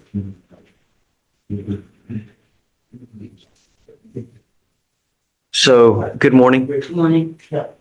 You stand charged with 4 different offenses. First, violation of a protective order, and then a criminal mischief, and 2, failure to stop and give informations. On the VPO, you're facing up to a year in jail and or a $4,000 fine, And on the other ones, you're facing up to 6 months in jail and or a $2,000 fine. The one that really concerns me is the violation of protective order. We are going to do probable cause. You have the right to remain silent. Anything you say can or will be used against you. Please. Yes, Judge. This is coming from the bench, Judge. So on February 24th, 2026, in Harris County, officers dispatched a suspicious persons call off of Kickendall Road. The CW advised that she and the defendant were in a dating relationship for approximately a year and a half, and the complainant ended that relationship. Earlier in the day, the 2 arranged for the defendant to drop off keys to their cousin's residence. The 2 were temporarily staying at. When the CW complainant came back to the residence, she discovered the defendant waiting for her. A verbal disturbance took place where the defendant ended up picking up a baseball-sized landscaping rock and throwing it at the windshield of a 2009 Honda Civic the complainant was sitting in while parked. The rock caused the windshield to be spiderweb and cracked. The complainant then put the vehicle in reverse to prevent damage. And when the complainant started driving away, the defendant lunged onto the hood of the vehicle, held on for several hundred feet, while the complainant started driving off. The defendant then let go of the hood and got off the front end. The complainant suddenly stopped in the middle of the road. The defendant then fled on foot. So that's the criminal mischief and the VPO? Yes, just same transaction. Got it. Okay. Does she have a license to drive? I want you to understand something, and I want you to hear me loud, and I want you to hear me clear. The Texas Constitution does not allow me, but in extremely limited circumstances, to have a hearing to hold someone at no bond, 0 bond. You are at that stage right now. You are charged with violation of a protective order. If I put conditions on and you don't follow these conditions, I can have a hearing to hold you at no bond. And I will do it in a heartbeat to protect every person in this county. I don't care what you got to do. I don't care what you need. I don't care that she's got clothes. I don't care that she's got a billy goat. You violate conditions, it's just not going to go well. Do you understand? I'm going to put a monitor on your ankle so I know where you are at all times. You're not to go within 500 feet of where she lives or where she works. You're also not to be in possession of any weapons and no contact with any of the complaining witnesses in any of these cases. That includes both failure to stop and give information. Do you understand? Yes, sir. You are not allowed to drive unless you have a valid Texas driver license and liability insurance in your name. That is also a condition. All these conditions are placed on all these cases. I'm not asking for much. All I want you to do is follow the law and don't be a danger. If you don't, things will go sideways extremely quick.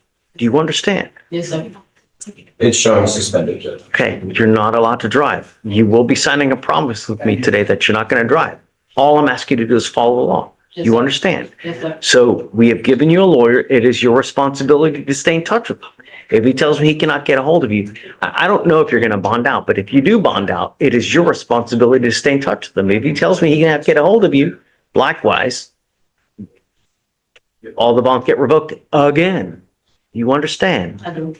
Every time you get out and you're posting bond, you violate. All you're doing is you're making it rain for bonding companies. Free money. You're putting them through college. You understand? Yes, sir. Do you have any questions? No, sir. Okay, so we'll just have you sign conditions and then I'm happy to do. So, you have phone court tomorrow? She's not actually set. Someone had indicated to her that they were gonna bring her up after she left here today, which I told her I didn't think was gonna happen because she's on the docket. I'll get in touch with Nikki Pro as her lawyer upstairs. I don't know. Maybe later this week you want? Sure, that'd be good. Whatever That you way we want. can get up there and see what's all gonna happen. I think she had some family members here who are actually upstairs in Bellany. I think she may have, are you family members over there? They came back, Okay. yeah, they were upstairs earlier because they thought she was gonna be in Bellany. So there's been a little bit of a miscommunication about her getting up there, which, so I'll talk to Nikki. Yeah, I don't know if you're gonna be able to make it up there. The only way is if a deputy comes from up there, comes down and gets you and then takes you up there. I just don't know We'll how put her on busy the they are. docket. That way that'll trigger that you get set upstairs. Just understand, we're not asking for much. You understand? I mean, how much death and destruction on Harris County streets anyway as it is, really? And Judge, I just want one thing so you know, and she should be clear on too. I think we're gonna find that the car in this case actually belongs to her family member. It's actually hers, which will have some implications for the criminal mischief. We obviously don't have that information in front of us now, but. We'll take your time. Well, and I don't want her to go try to retrieve that car herself. I just want her to be clear, don't violate the conditions in order to go get your car back. If she's got it and it's your family members. My parents are. Okay, so your So, parents have yeah, the there's car back. nothing, if this other person has something of yours, it doesn't matter what it is. That's what I've been trying to tell you. You can't justify getting in contact with this person for any reason. I don't care if there's a kid, if there's whatever it may be. You have someone here at your disposal if you ever have any questions. When you try to take matters into your own hands, that's when it really goes sideways. Just don't. All right? Yes, sir. Good to go. Okay. Okay. Thanks. Thank you. Have fun, guys.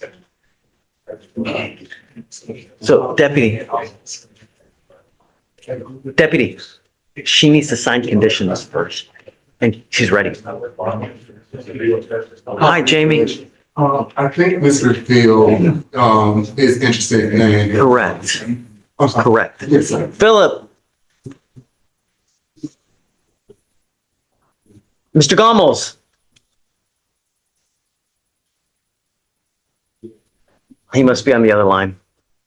Yeah, that's right, Judge. Sorry, I had gotten a phone call from a client who was being arrested on a mysterious warrant we didn't know about. But I'm all set now. Mysterious. Hey, listen.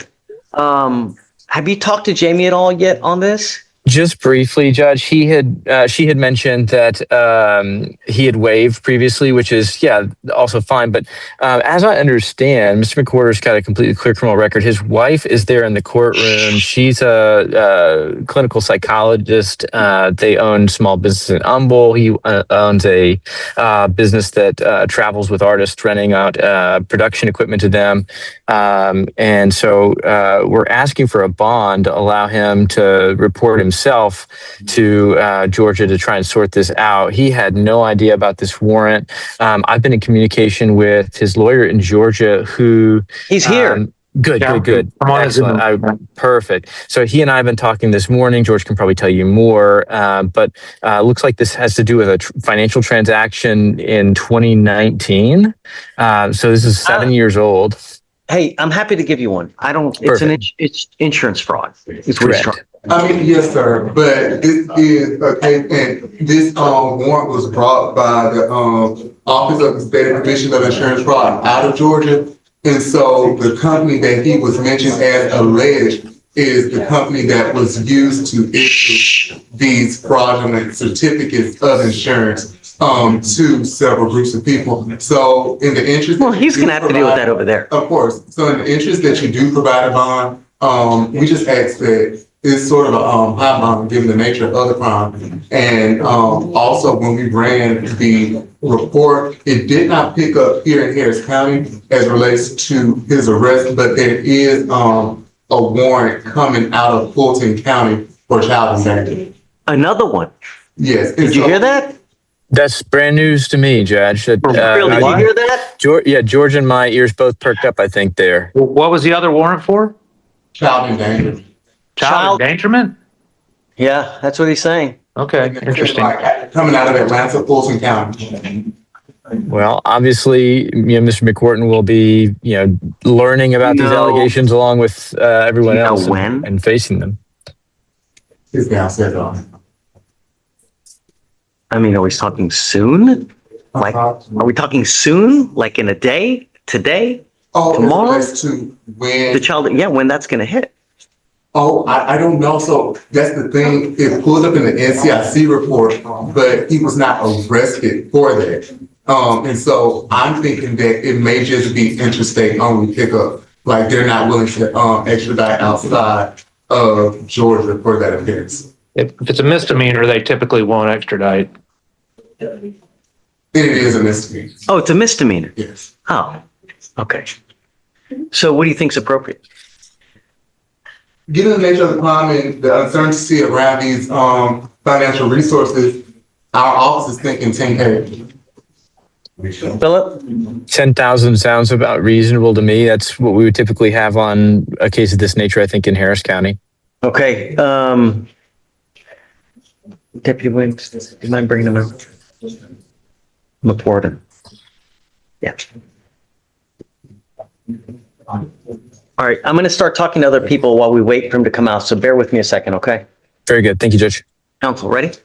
Good morning. Hey, what's up? I'm here for the trial case tomorrow. Okay. And I wanted to let you know that we were ready. However, we are in trial today in Galveston. I didn't want to come until I knew for sure that we were going to be there. And we are officially in trial. They're receiving the panel this afternoon. Well, let's wait. I'm going to hold to see because something may happen between now and then. So just be ready. If you guys aren't there, then are you ready? We're ready, Your Honor. Okay, so just be ready. I'll be here tomorrow. And then if there's if you need me to sign. Are you trying it or is Tile No, trying? it'll be timed. Yeah. Okay. So that's the reason I'm saying that he's in trial right now in Galveston. If something happens today and that ends up not going forward, then just be ready we'll do tomorrow. And then if not, if they end up seeing the panel, do you want me to do like a motion pretty much later today, or is it just a new date thing? Or No, just come tomorrow. Just come tomorrow. Okay. Yeah. Sounds good. All right, thank you guys. Okay. Mr. Cleggett? Just give me No? Okay. Dane? You okay? No. Good? Okay. Wait, I'm ready.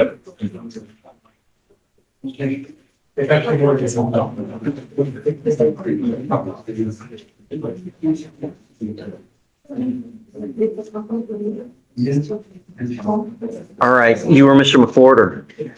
Sir, you were wanted out of the state of? Georgia. Right. Specifically, the state of Georgia, the county of Floyd for insurance fraud. Your lawyer, you have two lawyers here. You've got Mr. Gomels and then you have the other Mr. Creels from Georgia, it looks like. So your lawyer's asking for me to, and I will set you a bond here. Understand we take things.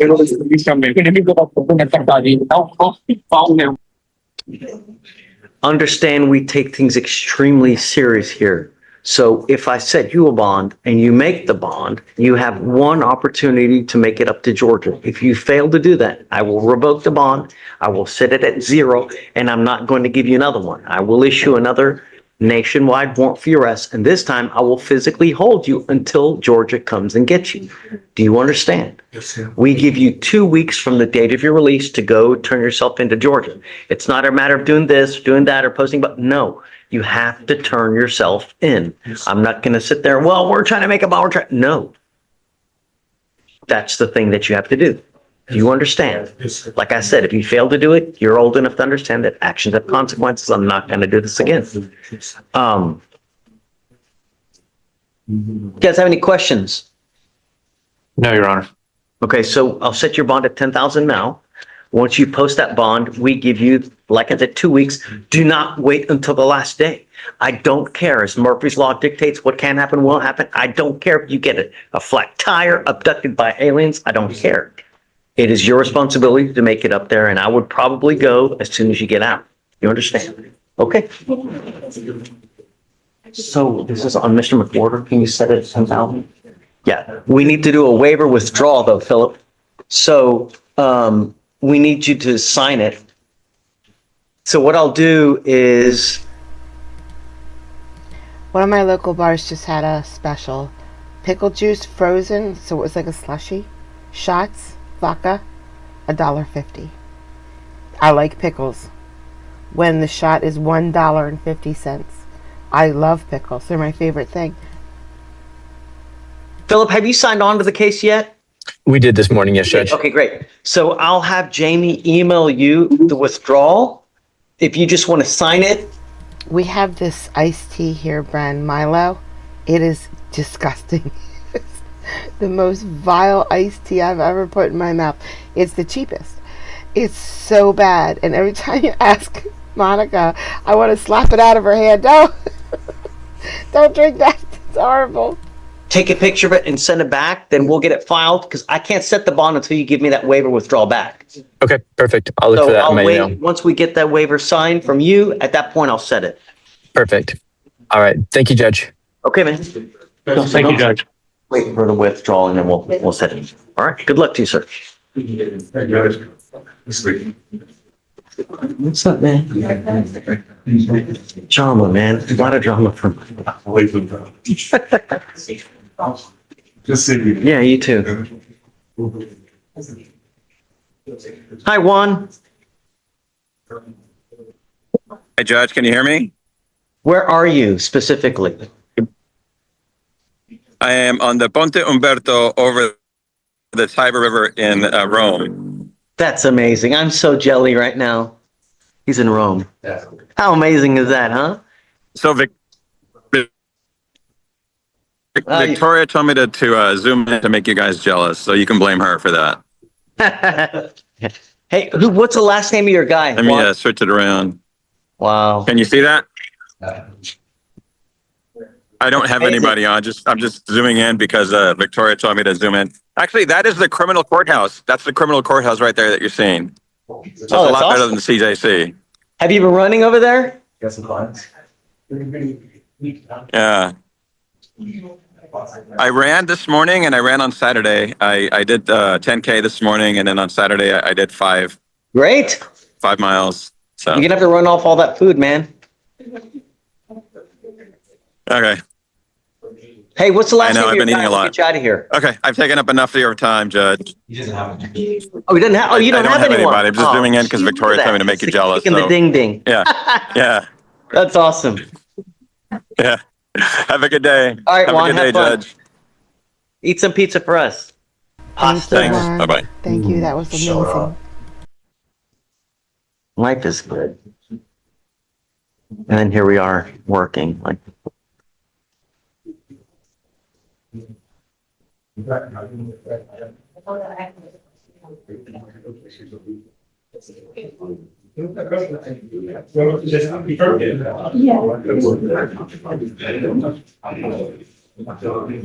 Mr. Bailey, what's up? Judge, I'm Luis Recinos.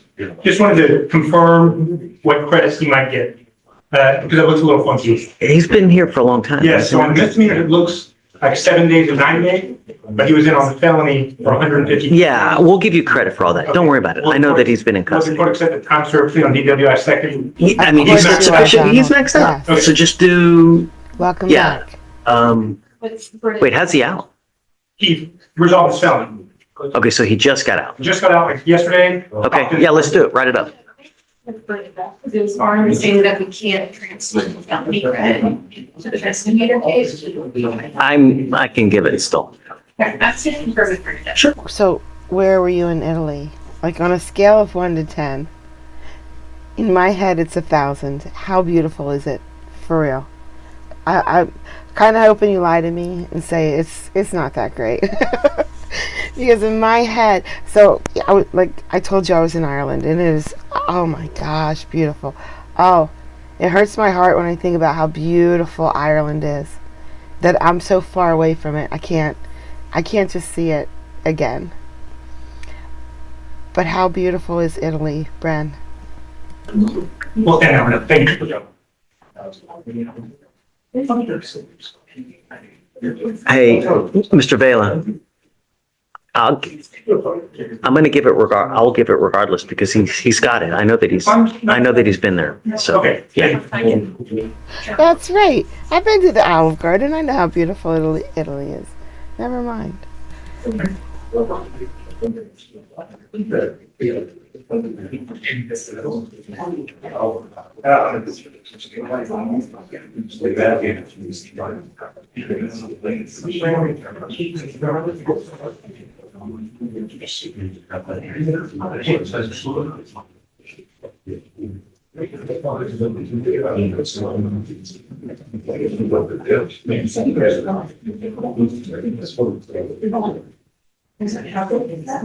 Judge Bathrobe? Yeah. Do I know you? How you been? What's up? Hi, Joe. Great to see you, man. Great to see you too, but we'll talk to you on first. Oh, no. Yeah. But, do y'all do a tradition tomorrow? I got a guy. Every day. Okay, so can I put him on the docket for tomorrow? What's your cost number? Do you have a cost number? He may be already on the docket. Wait, where's Jamie? I figured, we'll bring him in tomorrow. What do you mean you bring him I in? came here Friday, thinking that he was on Friday. He was still in process. But while I was here, I found out that he had a felony case.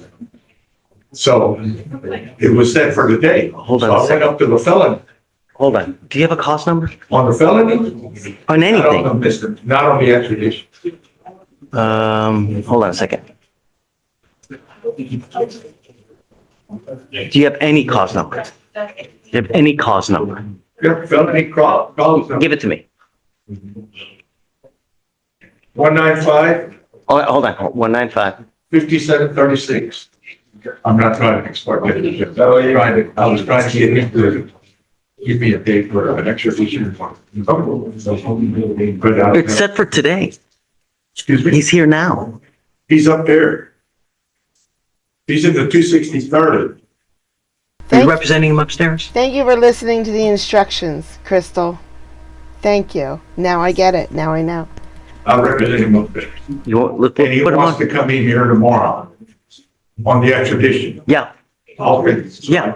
So let her know. We'll put it on for tomorrow and then we'll see you tomorrow. Thank you, Judge. For sure. Coach John? Hey. I'm here on Mr. Terry. Okay. Has PGI contract, everything's ready. Great. But I don't have proof of this at all. I just got the contract this morning. You want a couple days? Huh? You want a couple days? I mean, I'm gonna go back to my office and send it to Kenneth who wants the contract. So, yeah, whatever you. You pick a day this week. I don't care. Friday? No, anything but Friday. It's Friday's arraignment. Sure. Okay. Yeah. And again, we finish a stream when it feels like it just started. Guys, thank you so much for coming out. I really, really, really appreciate it. I hope that we all feel better tomorrow. I hope oh no, we have a stream tonight. We have a stream tonight at 8 o'clock. Listen, do what you gotta do to make it to the stream tonight in no pain. Just try that. Listen, if you still are in pain, sleep. Go to sleep. Don't get online. Go to sleep. Thank you, Martha. I hope that you guys have a great day. I'll see you in a couple hours. Thank you, Donald. 20 months. Wow, holy crap. You're not alone. There's a couple more. See you in a couple hours, guys. Behave, okay? Bye.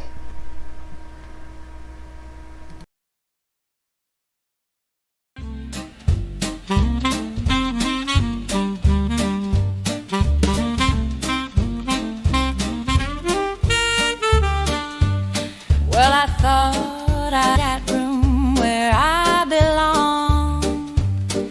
You don't know how much it means to me. With such a groove, I'm less lonely. Oh, Kathy's the creator, she's leading the way. At Court Vibes, we laugh and we stay. Her smile shines bright, she's got that grace. Come join the fun, it's a welcome and play. I can count on distraction from my pain, 'cause this creator takes you there and back again. Kathy is the heart here, always in stride. Her work is hard, but her joy she can't hide. Oh, Kathy's the creator, she's leading the way. At Court Vibes, we laugh and we stay. Her style is classy, she's always top shelf. Don't take my word, come and see for yourself. Her cases are new with a twist or two. I really like them, I believe you will too. A little lifeline passed along in rhyme. Why don't you join us? It's a guaranteed